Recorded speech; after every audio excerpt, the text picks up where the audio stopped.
Welcome to Daily Tax Minute. This is Tony Novak here to share a few points on how to stay out of tax trouble.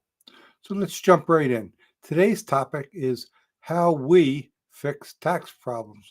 And by we, I mean tax professionals.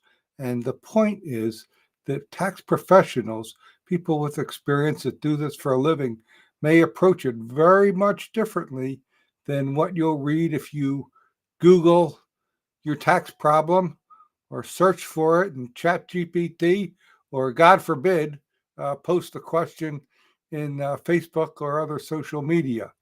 Um, the advice and the approach is frankly is startling sometimes when I read what others are saying. Let me give an example. So if someone has a problem, they made a mistake and they need to fix it, and they'll go on a QuickBooks accountants group. You'll get a dozen answers that the law says this and this says this and this is what must be done. Well, that's not what a tax professional does. What a tax professional does is say, what do you want to do? How do you want to handle it? What's best for your business?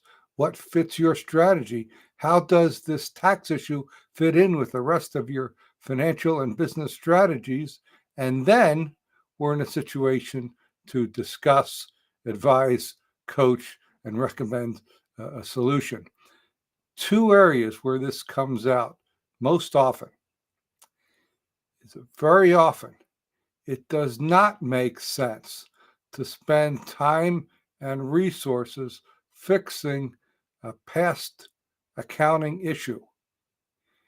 In many cases, like right now, we're in February, so we're discovering a lot of errors and oversights and bad books and unbalanced financial statements from last year. It may not make a lot of sense to spend your time and resources going back doing that. It is far more important to correct and establish a solid financial foundation for going forward. Whatever procedures, checks and balances, internal controls we have to adapt going forward is far more important than going back. A second point is that we want to assess the risk in each situation. When rarely we commented on this in a kind of discussion. I have never in 40 plus years seen an organization, entity, or individual's financial statements that were exactly correct. We are not going for 100% perfection, and yet you'll read those kind of comments. I want my tax return to be exactly right. There is no such thing. I've never seen such a thing. We are going for substantial compliance, managing the level of risk, and meeting our legal obligations. We generally need to establish what the goals are for our accounting system and addressing tax problems going forward. The second point that I want to make is when there is a tax problem, we don't assume that there is a tax problem just because we think that there is a tax problem. We actually need evidence. A tax professional actually needs evidence.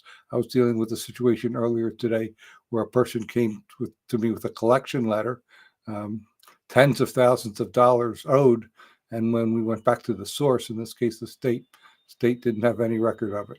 It may have existed, but it doesn't exist now. So we just don't make that assumption that there's a problem and jump right into it. We actually base our actions on evidence and available procedures based on that evidence. So I hope this is helpful in pointing out the distinctions and different ways to approach tax problems, and perhaps even why it's good to have a person with experience on board. Love to hear your thoughts, feedback, questions, ideas for another topic, either online through the comments or reach me in person at taxproblems.cpa. I'll be back tomorrow with another Tax Minute.